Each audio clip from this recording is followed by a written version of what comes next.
मंदोदरी रामायण का एक ऐसा पात्र थी जो एक शक्तिशाली व पराक्रमी राजा की पत्नी होने के बाद भी अभागी स्त्री थी। उसका चरित्र गुणवान, धर्मपालक व शिक्षाप्रद था। तभी उसे हिंदू धर्म की सर्वोच्च सम्मान प्राप्त 5 नारियों में स्थान दिया गया, जिन्हें हम पंचकन्या के नाम से जानते हैं। उसने सीता हरण के बाद से लेकर रावण वध तक हमेशा सीता को लौटा देने व अपने पति को सही मार्ग पर लाने की भरपूर चेष्टा की थी, लेकिन असफल रही। मंदोदरी के जन्म की कथा बहुत ही रोचक है। वह अपने पूर्व जन्म में मधुरा नाम की एक अप्सरा थी। एक दिन वह भगवान शिव से मिलने कैलाश पर्वत पहुंची। वहां जाकर उसने भगवान शिव को ध्यान मुद्रा में देखा व उन पर सम्मोहित हो गई। उनको अकेला पाकर उसने महादेव को रिझाने का प्रयास किया। इतने में माता पार्वती वहां आ गई। उन्होंने भगवान शिव की राख को मधुरा के शरीर पर लगे देखा। ये देखकर माता पार्वती अत्यंत क्रोधित हो गई। उन्होंने उसे जीवन भर धरती पर एक कुएं में मेढक के रूप में रहने का श्राप दिया। ये सुनकर मधुरा विलाप करने लगी। भगवान शिव और माता पार्वती से क्षमा याचना करने लगी। शोर सुनकर महादेव का ध्यान टूट गया। उन्हें सब घटना का ज्ञान हुआ। महादेव को मधुरा पर दया आ गई व उन्होंने उसके श्राप की सीमा 12 वर्ष तक कर दी।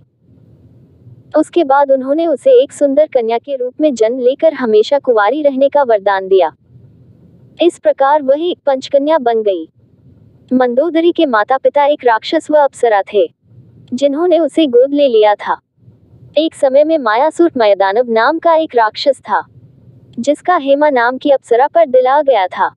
फलस्वरूप दोनों का विवाह हो गया।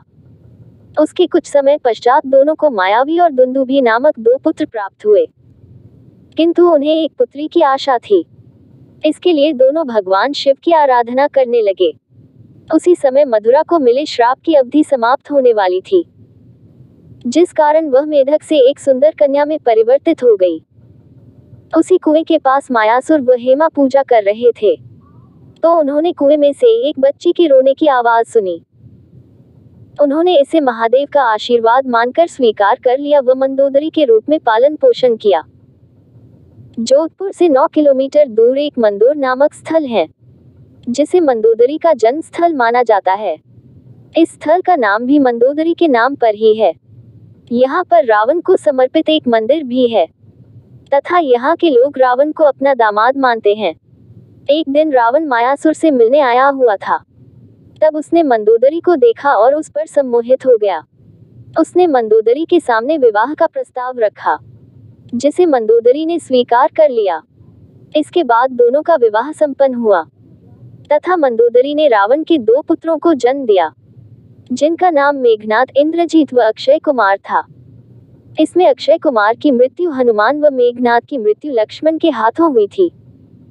मंदोदरी के अलावा रावण ने 2 और शादियां की, जिसमें उसकी दूसरी पत्नी का नाम धन्यमालिनी व तीसरी पत्नी का नाम अज्ञात है।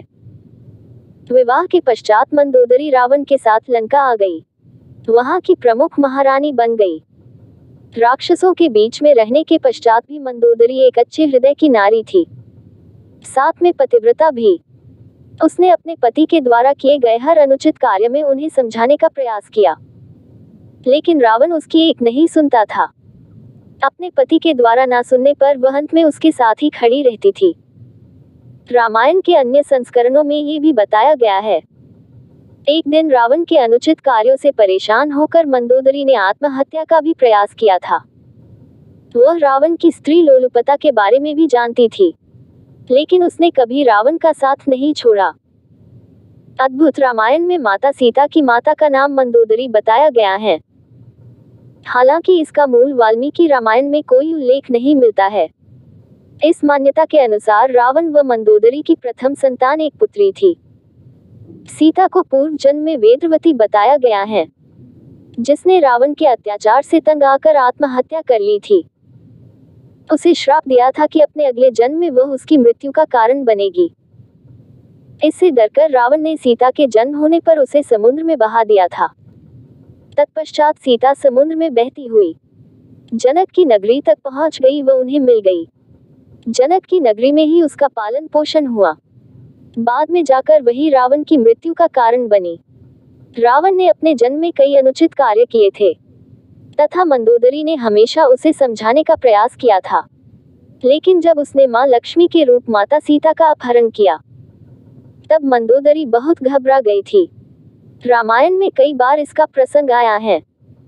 मंदोदरी ने अंतिम समय तक रावण को समझाने का बहुत प्रयास किया कि वह सीता को लौटा दे तथा श्रीराम की शरण में चला जाए। उसने केवल रावण को ही नहीं अपितु अपने पुत्र मेघनाद को भी समझाने का बहुत प्रयास किया, लेकिन विफल रही। एक बार तो उसने रावण पर तंज कसते हुए यहाँ तक कह दिया था कि जब वह श्रीराम के छोटे भाई लक्ष्मण के द्वारा खींची गई एक सामान्य रेखा को ही पार नहीं कर सका था, तो वह स्वयं नारायण के रूप श्रीराम से कैसे जीतेगा। ये सुनकर रावण मंदोदरी पर अत्यधिक क्रोधित हो गया था। एक बार मंदोदरी ने माता सीता की प्राण रक्षा भी की थी। रावण ने माता सीता के अपहरण के पश्चात उन्हें अशोक वाटिका में रखा था तथा समय समय पर उन्हें उससे विवाह करने का दबाव डालता था। एक दिन सीता पर दबाव डालते हुए रावण इतना क्रोधित हो गया था, उसने अपनी खड्ग उठाकर सीता का वध करने का प्रयास किया था। ये देखकर मंदोदरी ने रावण का हाथ पकड़ लिया था, उसे ऐसा न करने की याचना की थी। मंदोदरी के इस प्रकार सभी के सामने याचना करने पर रावण वहां से चला गया था। जब श्री राम ने रावण का वध कर दिया तो मंदोदरी युद्ध भूमि में आकर प्रलाप करने लगी। ये देखकर श्रीराम को बहुत दुख हुआ व उन्होंने मंदोदरी को सांत्वना दी। इसके साथ ही श्रीराम ने विभीषण को परामर्श दिया कि वह अपनी भाभी मंदोदरी से विवाह कर उन्हें पुनः लंका की प्रमुख महारानी होने का सम्मान प्राप्त करे। मंदोदरी इस प्रस्ताव से पहले तो असहज हो गई, लेकिन लंका की भलाई को देखते हुए उसने ये प्रस्ताव स्वीकार कर लिया। फिर मंदोदरी का विभीषण से विवाह हो गया और वह पुनः लंका की प्रमुख महारानी बन गई। इसके बाद मंदोदरी का उल्लेख नहीं मिलता है। निश्चय ही उसने समय की चाल के अनुसार शांतिपूर्वक अपने प्राण त्याग दिए होंगे व पुनः अप्सरा होने का गौरव प्राप्त किया होगा।